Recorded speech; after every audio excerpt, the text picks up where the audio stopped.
우리 앞자워에 이렇게 인사하기를 원합니다. 참 잘 오셨습니다. 하나님의 은혜가 충만하기를 축복합니다.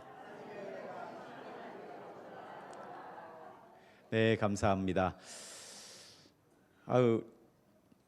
저희 성도님들 너무너무 감사하는 마음을 가지게 되는데 인사하라니까 이렇게 인사를 잘하시고 또 근데 이게 뭐라고 이걸 잘 안 하시는 분들이 있거든요. 그래도 이렇게 서로를 축복하는 그런 복된 시간 함께 할 수 있어서 참 감사합니다. 지난 한 주간 제가 화요일, 목요일 이틀 오전부터 저녁까지 이렇게 구역 대신방을 했습니다. 물론 많은 가정은 가지 못했습니다. 그 가정 가운데 구역 안에 있는 가정 가운데 형편이 되지 않아 또 여러 가지 사정으로 함께하지 못한 분도 있었지만 많은 분들을 만나 뵈면서 제가 참 우리 성도님들 어려운 상황 속에서 하나님을 바라보며 하나님을 의지하는 그 모습들을 보면서 제가 마음에 감동과 또 한편으로는 안타까움을 가지고 또 하나님 앞에 기도하는 시간을 가지게 된 그런 복된 시간이었다 하는 생각이 듭니다. 가정 다양한 스토리가 있고 그 가정의 삶 속에서 곤고함으로 인해서 눈물 흘릴 수밖에 없고 소리칠 수밖에 없고 괴로울 수밖에 없는 상황 속에서도 또 하나님을 바라보고 하나님을 의지하며 하나님을 정말 간절히 사모하는 그 모습을 바라보면서 제가 큰 도전을 받게 되었고 육신으로 아픔을 겪고 또 육신으로 누가 보더라도 참 힘드시겠다라고 하는 생각을 가지게 되는데 그런 분의 입술에서 어떤 고백을 하냐면 그래도 마음만큼은 참 평안합니다라고 하는 고백을 하시는 모습을 뵈면서 제가 도전을 받지 않을 수 없었습니다. 너무나 감사하고 그 모든 상황 속에서 주님을 붙들고 의지하며 하나님의 선하신 인도하심을 기대하는 모습을 바라보면서 우리 신자가 성도로서 이 땅을 살아갈 때 어떤 마음으로 살아가야 될지에 대해서 다시 한번 돌아볼 수 있는 복된 시간이 되었습니다. 그런 가운데 어려움 가운데서도 그래도 감사하다고 하는 고백을 하시는 분도 계시고 그런 가운데 이제 하나님 만나러 천국 빨리 가야겠다라고 고백하시는 분도 계셨습니다. 그래서 제가 조금 더 계시다가 가십시오라고 제가 말씀드렸어요. 왜냐하면 이게 세 자리 수가 얼마 남지 않았거든요. 여기 세 자리 숫자 얼마 남지 않은 분이 제법 많이 계십니다. 제가 여기에도 딱 두 분이 보이는데 여러분 제가 백수하시고 잔치 한번 하시고 교회에서 이게 선물도 드리는 거 한번 받으시고 그래 이제 그 다음 날 주무실 때 천국 하나님 만나러 이렇게 다 가시면 더 좋지 않겠습니까? 그러니까 건강하게 지내셔야 됩니다. 제가 그랬더니 아이고 언제 이제 빨리 가야지 뭘 그렇게 얘기하시더라고요. 보니까 일제시대 감정기도 겪으셨고 6.25도 겪으셨고 그 다음에 우리나라 정말 어려운 보릿고개도 겪으셨고 우리나라가 성장하는 그 모습들을 다 보시고 또 지금 이렇게 아름다운 우리나라 대한민국이 이렇게 우뚝 선 모습도 보신 역사의 장인들이 몇 분 계시더라고요. 자, 그분들의 고백을 들으면서 하나님께서 그 마음 가운데 그런 감사하는 마음을 주시고 평안한 마음으로 천국 가야지 이렇게 말씀하시는 모습들을 보면서 우리가 어떻게 하나님을 대해야 될지 어떻게 천국을 소망하며 살아야 될지 고민하며 또 제가 마음 가운데 한편으로 흐뭇한 마음을 가지게 되었습니다. 그런데 그 가운데 정말 인상적인 경험이 있었는데 모두가 보기에 저분이 무슨 근심 걱정이 있겠나, 저분은 모두의 그냥 워너비 이게 저분처럼 되고 싶은 마음이 있는 그런 분들도 보게 되었는데 아니나 다를까 그분 안에도 근심 걱정 고민 당장 이번 달 어떻게 지낼까 고민하시고 똑같습니다. 모두가 하는 고민을 그대로 하고 계시고 심지어 너무나 힘든 가운데 또 마음의 병을 또 앓고 계신 그런 분들도 보게 되면서 참 세상 가운데, 이 땅 가운데 살아가는 것이 결코 만만한 것이 아니구나. 저렇게 훌륭한 분도 그런 고민을 하고 살아가는구나. 다 똑같다. 그러면서 제가 하나님 앞에 정말 감사한 마음을 가지게 되었습니다.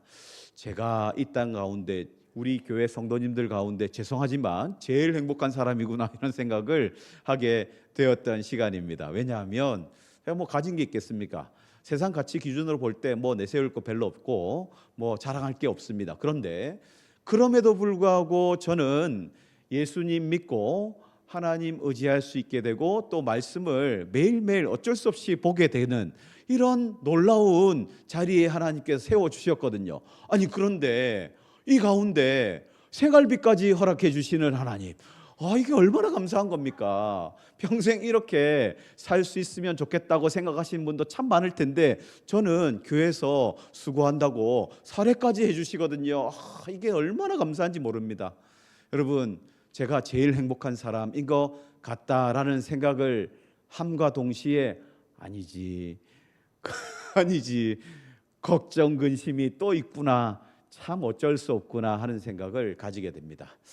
여러분, 목회하면서 이렇게 성도님들을 돌아보는 가운데 마음이 아프더라고요.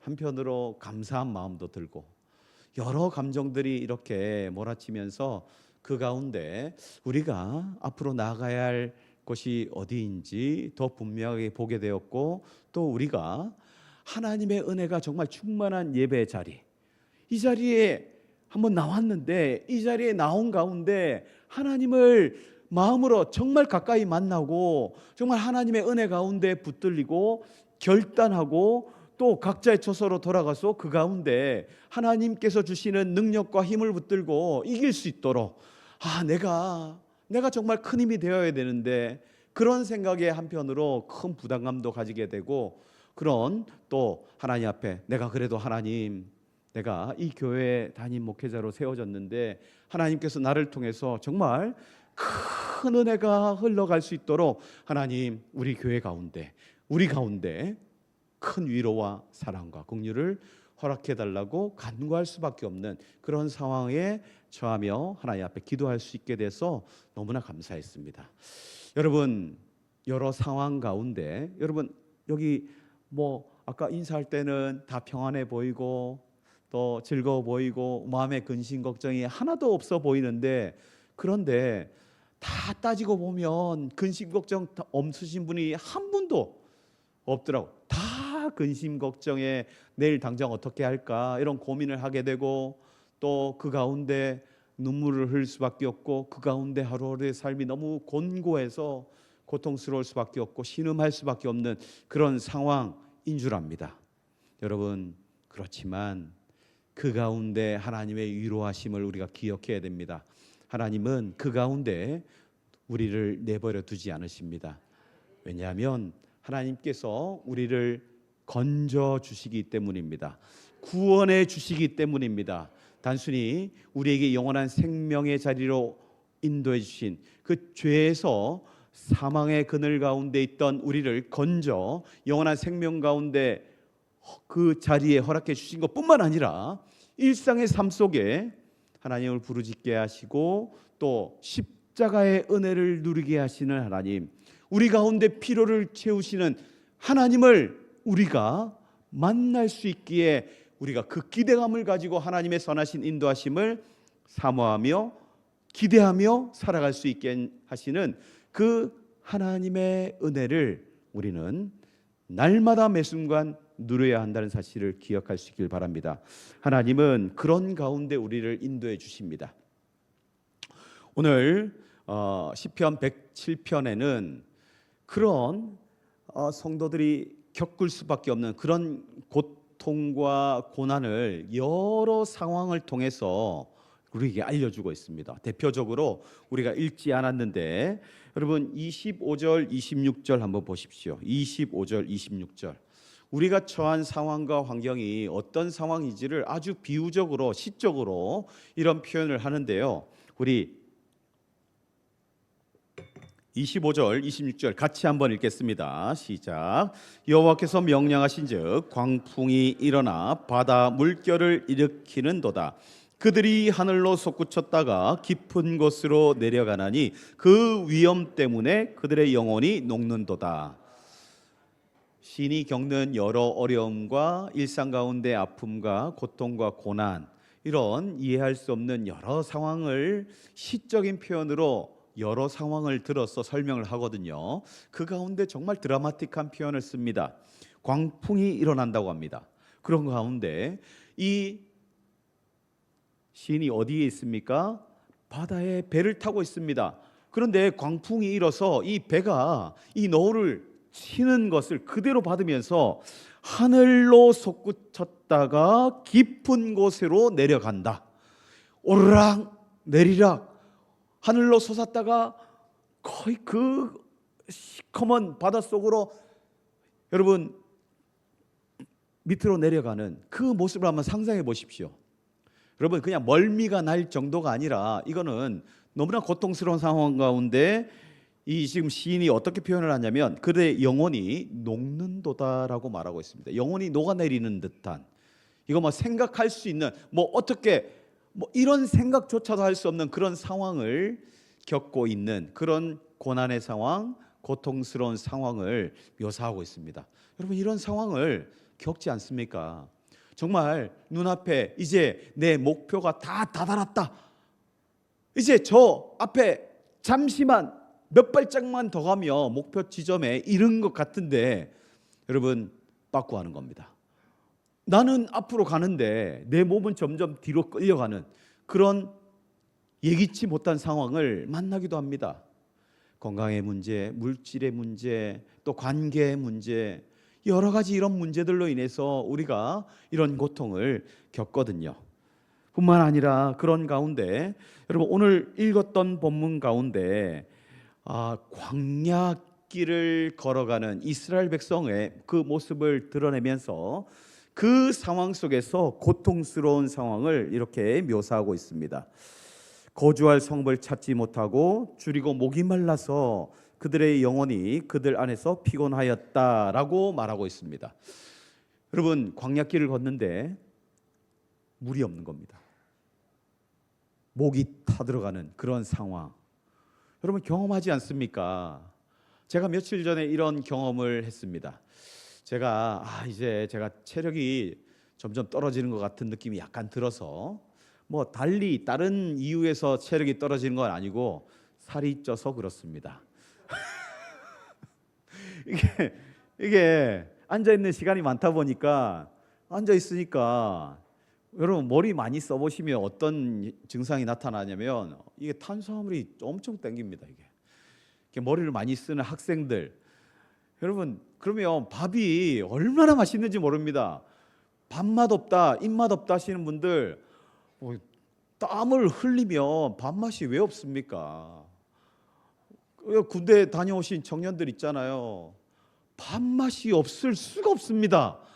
하루 일과 가운데 열심히 훈련하고 땀 흘리고 하면 여러분 다 먹을 수 있습니다. 흙도 먹을 수 있습니다. 이게 지금 밥 먹다가 밥을 흘리지 않습니까? 흘리면 여러분 어떻게 할까요? 버리죠. 당연하죠. 그런데 여러분 3초 이내에 주워 먹으면 괜찮다는 거 혹시 아십니까? 먹으면 괜찮습니다. 여러분 군대 있을 때 그런 게 어디 있습니까? 하루로 땀 흘리고 온 전투복이 끝나면 하루 일과가 끝나면 허연 소금으로 이렇게 있는데 얼마나 배가 고픈지 모릅니다. 먹어도 배고플 때가 여러분 그 훈련 받을 때 그때거든요. 뭐 일을 육체 노동을 하시면 땀을 흘리면 흘릴수록 여러분 에너지는 고갈되거든요. 입맛이 없을 수가 없습니다. 여러분 제가 이게 오래 이렇게 앉아 있다 보니까 뭐 주일 새벽, 주일 오후, 주일 오전 설교, 또 월화수목 금 주일 새벽 6번, 그리고 금요 기도회, 수요 예배, 금요 찬양 인도 제가 혼자 다 하잖아요. 그러니까 앉아 있는 준비하는 시간이 많아요. 그러다 보니까 이게 당이 땡기는 거예요. 당이. 그래서 저는요 커피를 절대 그냥 안 마십니다. 설탕을 듬뿍 타서 달달하니 저한테 이제 알아서 시켜주십시오. 뭐 드실래요? 묻지 마시고 그냥 단 거면 다 됩니다. 심지어 설탕물만 있어도 저는 감사합니다. 저 어릴 때 먹을 게 없었다고 말씀드린 기억이 있는데 먹을 게 없어가지고 집에 오니까 먹을 게 없는 거예요. 학교 갔다 왔는데 먹을 게 없어. 찬장을 열어보니까 설탕이 있어요. 설탕이. 그래서 이제 수돗물 한 컵 딱 타서 설탕을 막 집어넣어서 먹으니까 그거 먹는데 이게 얼마나 맛있는지 모릅니다. 땀을 뻘뻘 흘리긴 했지. 뭐 먹은 게 없지. 그러니까 이거 한 잔 딱 마시는데 그 조그만 단맛도 엄청 달게 여겨지는 거예요. 이거 뭐 제가 그래서 어릴 때 그 설탕물에 이게 임박혀서 그런지 여전히 지금도 뭘 마시면 설탕을 집어넣어야 되고 뭐 그렇습니다.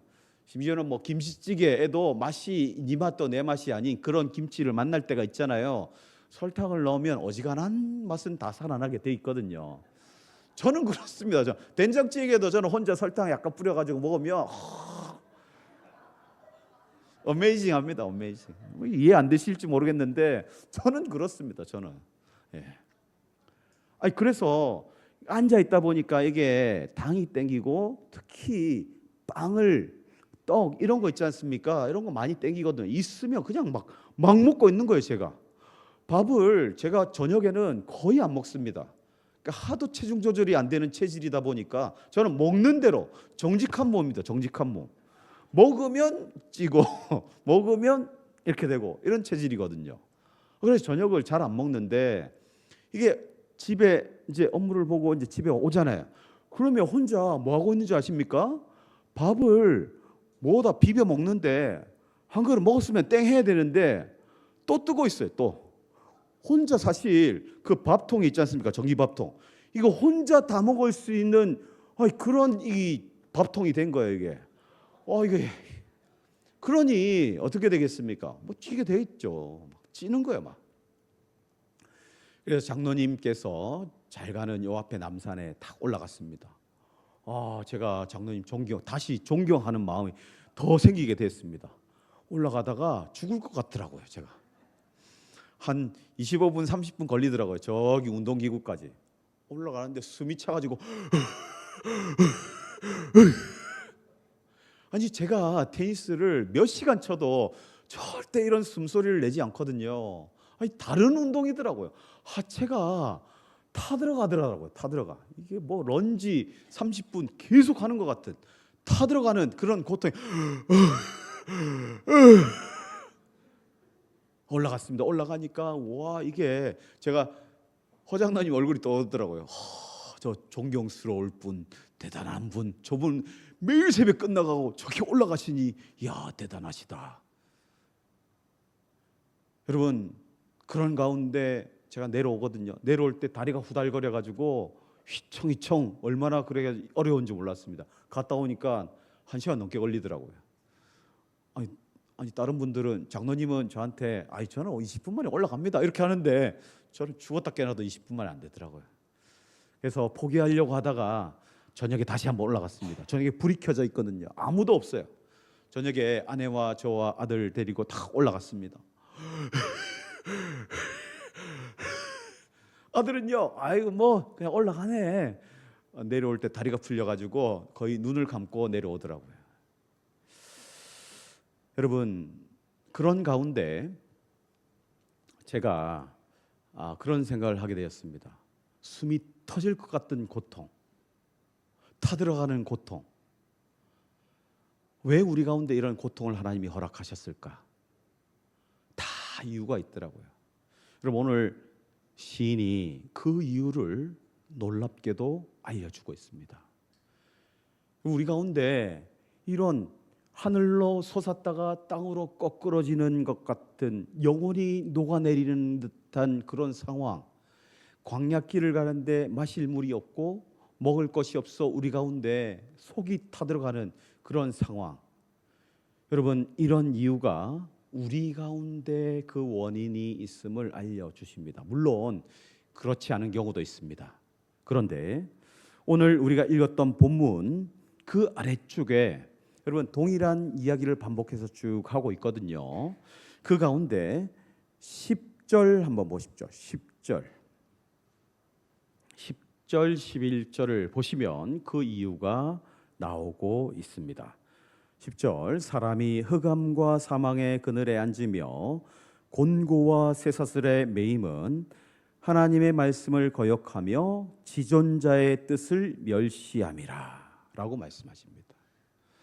우리가 곤고하고 쇠사슬에 매임은, 여기에 이런 표현을 쓰는 이유가 있습니다. 여러분, 이 시편 지금 107편 보면 여러분 성경 앞에 제5권이라고 적혀 있을 것입니다. 여러분, 그런데 제4권이 어떤 책이냐면 성전으로 향하는 시거든요.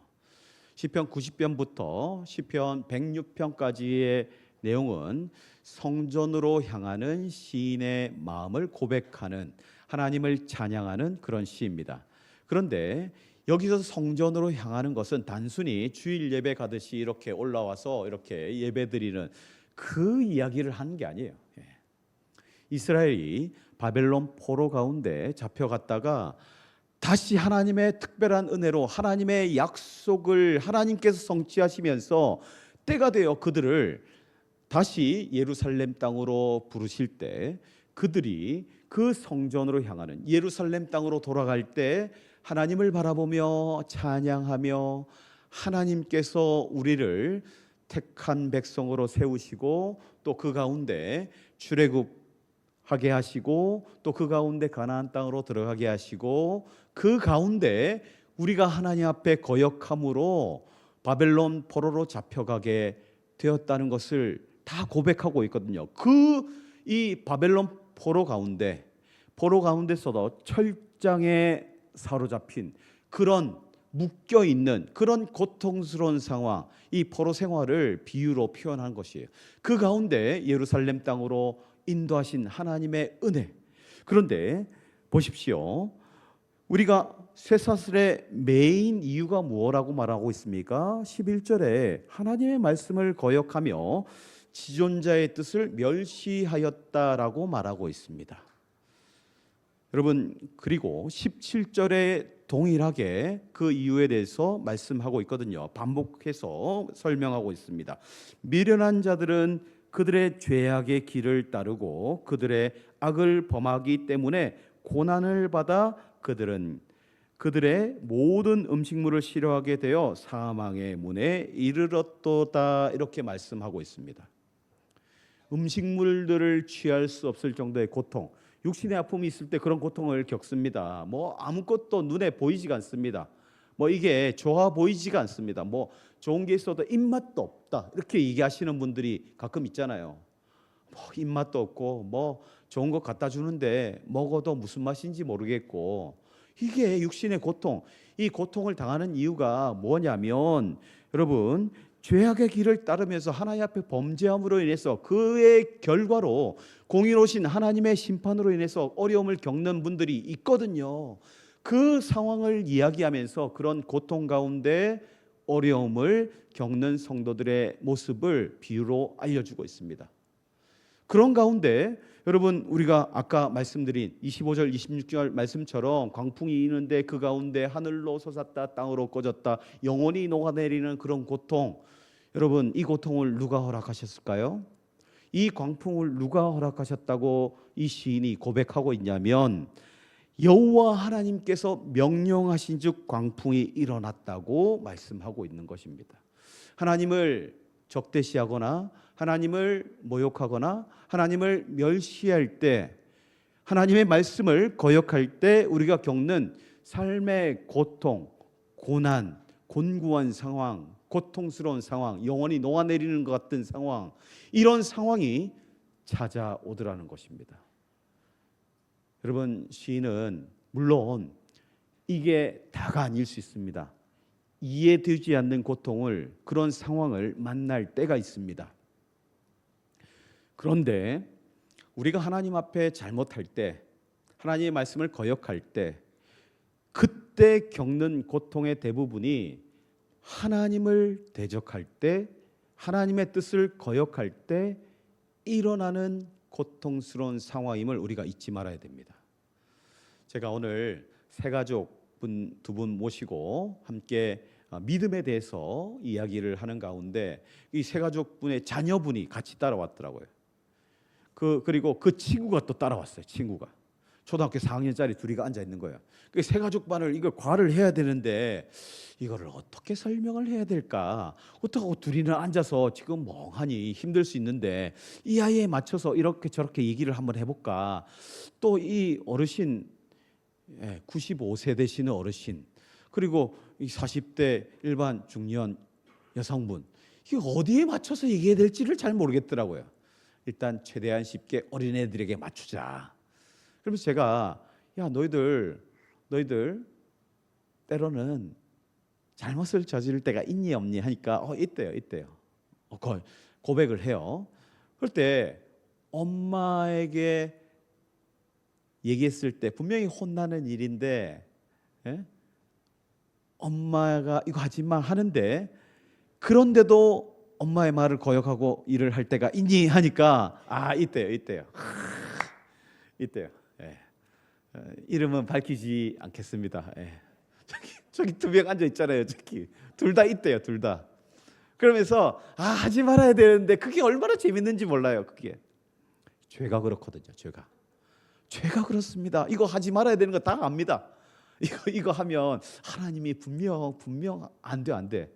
그런데 보암직도 하고 먹음직도 하고 이거 막 해버리고 싶을 때가 있단 말이에요. 그건 어린 아이도 부정할 수 없고 어른도 부정할 수 없는 거예요. 그런 경우가 다 있단 말이에요. 여러분 그 가운데 하나님께서 공의로우신 하나님께서 그 죄의 값에 대한 값을 치르게 하십니다. 그 죄로 인해서 하나님을 멸시한 죄. 여러분 이스라엘 백성이 그렇게 해서 바벨론 심판을 받았거든요. 그렇게 해서 70년이나 되는 아주 긴 세월 동안 포로 생활을 했거든요. 그런데 하나님은 거기서 끝내는 분이 아니라는 거예요.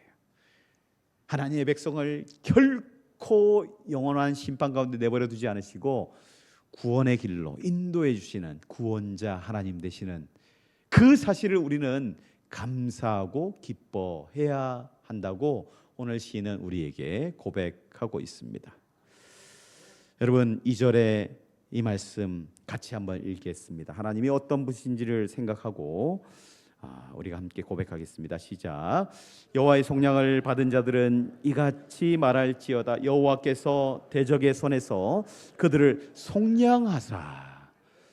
대적의 손에서 그들을 속량하였다고 합니다. 죄값은 영원토록 심판받아 마땅하고 구원 없음 끝 이렇게 해도 아무렇지도 않은 상황 가운데 하나님께서 그들을 속량하셨다고 말씀하십니다. 그리고 3절에 보니까 동서남북 각 지방에서부터 모으셨도다라고 말씀하고 있습니다. 예루살렘 성전 앞에 모든 이스라엘 백성이 모여서 하나님을 찬양하고 예배하는 가운데 하나님 앞에 서 있는 그 모습을 바라보면서 시인이 이런 고백을 하고 있는 것입니다. 성전으로 향하는 이스라엘의 마음을 하나님 앞에 찬양하게 하시고 그 하나님 앞에 모인 이스라엘 백성들이 하나님 우리를 속량해 주신 하나님을 찬양합니다. 그러면서 시인은 여호와 하나님께 감사하라 라고 오늘 시를 시작하는 것을 보게 됩니다. 여호와 하나님께 감사하라. 무엇을 감사해야 될까요? 하나님의 선하시며 인자하심이 영원한 것에 대해서 감사해야 되는 것입니다. 단편 단 한 번으로 선하시고 인자하심으로 끝나는 게 아닙니다. 영원히 우리를 선하게 인도하시고 선하게 대하시고 영원토록 우리를 인자한 모습으로 대하시는 하나님. 우리가 때로는 넘어지고 힘들고 고통스럽고 영원히 녹아드는 그런 상황에서도 우리를 건져주셔서 하나님께서 허락하시는 약속의 장소로 인도하시는 하나님, 그 하나님을 감사하며 기뻐하며 하나님을 높여드리는 삶, 바로 그것이 하나님이시라는 사실을 기억할 수 있길 바랍니다. 그 하나님이 저와 여러분의 하나님이십니다.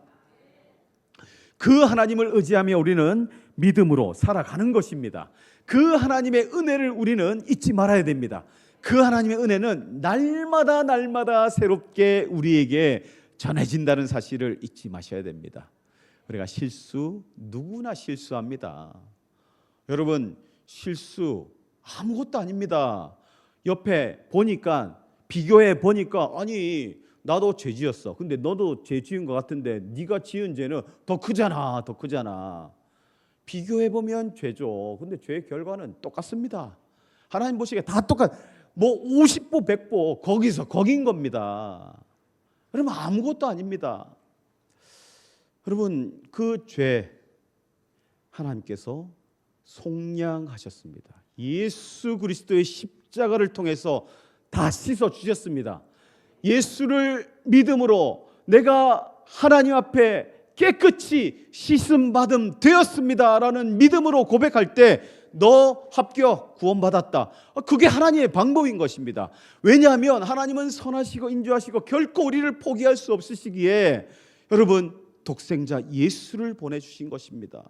예수의 십자가의 보혈 앞에 우리의 허물과 죄는 아무것도 아닙니다. 네가 죄가 크잖아 라고 얘기할 것도 없습니다. 네 그때 그렇게 하기로 했잖아. 그렇게 어디 있습니까? 지나면 다 잊혀지는 겁니다. 하나님 앞에 자신할 수 있는 사람 단 한 사람도 없습니다. 하나님의 은혜가 우리 가운데 입혀지면 우리는 회복되는 것입니다. 여러분, 제가 가지고 있는 여러 취미 활동 가운데 한 가지가 뭐냐면 머리 깎는 겁니다. 머리 깎는 거. 제가 언젠가부터 제가 머리를 깎기 시작했습니다. 제 남자아이들 머리를 앉아봐라, 머리 깎아줄게 하면 좋아합니다.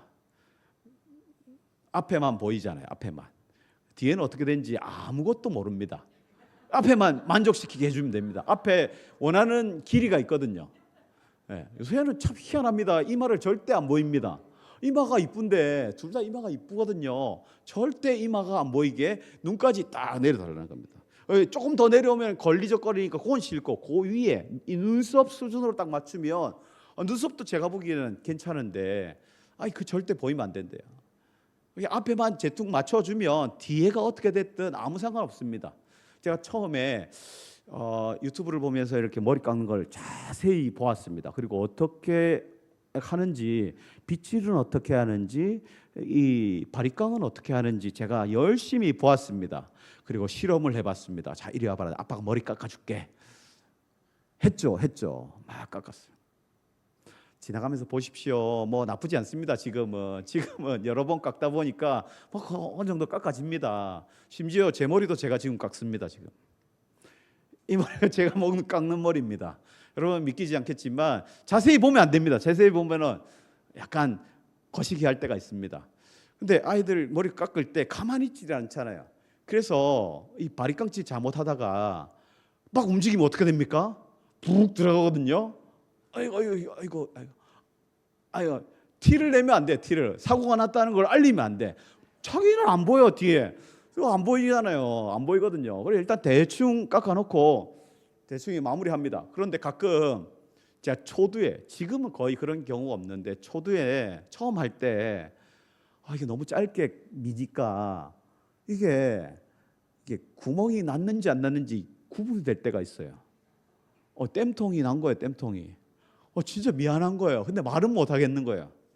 근데 여러분 땜통 자기는 안 보여. 자기는 그 친구가 옆에서 땜통 났어 뭐 얘기 안 해요. 관심 없어요. 그거 자기의 어떤 허물 뭐 잘못된 거 사람들 관심이 안 가져요. 그런데 자기는요 그것 때문에 되게 신경 써야 하거든요. 부끄러워하고 힘들어하고 그럴 필요 없단 말이에요. 그리고 여러분 일주일만 지나면 이게 땜통이었는지 그냥 지나갔는지 표시도 안 나요. 여러분 아무 문제 없습니다. 아무 문제. 저도 깎거든요. 저도 깎을 때 가끔씩 이상할 때가 있어요. 일주일만 지나면 아무 일 없었다는 듯이 회복이 돼 있다니까요. 그렇다고 아무나 따라하면 안 됩니다. 이거 머리숱이 없으신 분들이 하면 큰일 납니다. 제가 깎아보니까 진짜 잘 깎는 사람들은 이 깔끔하게 디테일이 살아있으시 라인 정리가 잘 돼야 되는데 대충 합니다. 그냥. 여러분 우리가 실수할 수 있고 실패할 수 있습니다. 그 실패로 인해서 기분 나빠하는 사람도 있을 수 있습니다. 왜 좀 그때 잘하지? 여러분, 그때는 지나갔습니다. It was passed away. 지나갔다니까요. 지나간 거 가지고 뭐 얘기해봐야 아무 소용 없습니다. 아무 쓸데없는 논쟁을 하지 마셨으면 좋겠습니다. 지나간 건 지나간 대로 그냥 두는 겁니다. 그리고 지금 하나님 앞에서 하나님의 구원하심을 기뻐하며 즐거워하며 감사하는 그 하나님의 삶을, 하나님의 백성된 삶을 사는 것입니다. 여러분, 왜 고통을 허락하셨을까요? 아니, 그냥 하나님 알려주시면 되지. 자기 백성에게 너 내 자녀인데 그러면 안 돼. 이거는 이래서 잘못이고 저건 저래서 잘못이고, 그러니까 너 이렇게 해. 앞으로 이렇게 해야지 네가 재밌을 거야, 잘 살 거야, 행복할 거야, 뭐 복된 삶을 살 거야. 우리 어르신들은 다 살아서 눈에 보이잖아요. 그런데 그 잔소리 하는 대로 이렇게 조언을 해주는 거거든요. 조언. 막 조언을 하고 이렇게 하면 더 잘 될 거야. 보이잖아요. 보이잖아요. 근데 그게 듣던가요? 절대 안 듣거든요. 제 자녀들에게도 이렇게 얘기해도 절대 안 듣습니다. 어쩔 수 없는 겁니다. 맛 좀 봐야 그러면 안 되구나, 그걸 알거든요. 마찬가지입니다. 시인이 이런 고통을 허락하시는 하나님께서 허락하시는 거거든요. 왜 허락하실까요? 그거 하지 말라는 겁니다. 깨닫게 하시는 겁니다. 그리고 하나님께서 하나님 앞에 겸손히 엎드려 하나님을 따르는 삶을 살라고 그런 고통을 우리 가운데 허락하십니다. 고통의 이유가 여러 가지 있습니다. 고난의 이유, 시련의 이유 여러 가지 찾아볼 수 있습니다. 그런데 시인은 오늘 우리가 읽지는 않았지만 12절에 하나님께서 왜 이런 고통과 고난을 허락해 주셨는지 우리에게 알려주고 있습니다. 같이 읽겠습니다. 시작. 그러므로 그가 고통을 주어 그들의 마음을 겸손하게 하셨으니 그들이 엎드러져도 돕는 자가 없었도다. 겸손하게 하시기 위해서 고통 가운데 아무도 도와주지 않는 그런 상황을 만나게 하시는 겁니다. 어떻게 할 수 없는 상황, 그 누구도 해결할 수 없는 상황을 허락하십니다. 힘들죠. 너무너무 괴로울 겁니다. 정말 미쳐버릴 것 같은 그런 상황을 허락하십니다. 정말 그렇습니다. 하나님 너무 잔인하시다. 여러분, 그 무서운 하나님을 만날 수도 있을 것입니다. 하나님 정말 무서우신 분입니다. 너무너무 잔인하신 분입니다. 왜 그러냐면 끝까지 거역하는 마음을 내려놓지 않을 때까지, 내려놓을 때까지 하나님께서 끝까지 그 고통을 허락하시거든요. 영혼을 녹아내리게 하십니다. 왜냐하면 겸손히 하나님만 바라보게 하시기 위해서입니다. 시인이 깨달았습니다. 근심 중에 여호와께 부르짖음에 고통에서 건지시는 하나님을 그는 체험했습니다. 6절에 그렇게 고백하지 않습니까? 이에 그들이 근심 중에 여호와께 부르짖음에 그들의 고통에서 건지시고 또 바른 길로 인도하사 거주할 성읍에 이르게 하셨도다. 여호와의 인자하심과 인생에 행하신 기적으로 말미암아 그를 찬송할지로다. 그러면서 9절에 이런 하나님을 우리 같이 함께 찬양합시다 하고 고백하는 고백이 나오는 것을 보게 됩니다. 우리 같이 읽겠습니다. 시작. 그가 사모하는 영혼에게 만족을 주시며 줄인 영혼에게 좋은 것으로 채워주심이로다. 아멘. 왜 고통을 허락하시냐면 겸손케 하기 위해서입니다. 아무도 도와주지 않는 상황 가운데 하나님 앞에 부르짖을 수밖에 없고 하나님을 찾을 수밖에 없고 하나님께 두드릴 수밖에 없는 그 상황 가운데 하나님께서 만나 주시며 그 가운데 하나님, 내가 고교만했습니다. 내가 하나님 외에 다른 것에 붙들려 지냈습니다 라고 고백하게 하십니다. 그 가운데 하나님의 인도하심 가운데 채우심을 체험하게 하시면서 하나님의 선하신 그 손길을 기억하며 그 은혜 가운데 앞으로 주어진 삶 가운데 나아갈 것을 촉구하고 있는 것이 오늘 본문의 시인의 고백인 것입니다. 여러분, 이스라엘 백성이 가나안 땅에서 다시 돌아왔을 때 얼마나 기뻤겠습니까? 그들 심령 가운데 하나님은 이런 말씀을 통해서 그들이 무엇을 붙들고 무엇을 의지하며 어떻게 살아야 될지를 알려주시는 것입니다. 하나님만 바라보며 하나님만 의지하며 하나님께서 주시는 은혜만을 사모하며 이 땅 가운데 담대하게 살아야 할 것을, 구원의 하나님을, 인자신 하나님을 의지하며 살아가라고 우리에게 그 하나님을 찬양하며 그 하나님께 감사하라 고백하고 있는 것입니다. 여러분, 이 고백이 저와 여러분의 고백이 되길 주님의 이름으로 축원합니다. 아멘. 이 시간 말씀 붙들고 우리 함께 하나님 앞에 기도하길 원합니다. 하나님,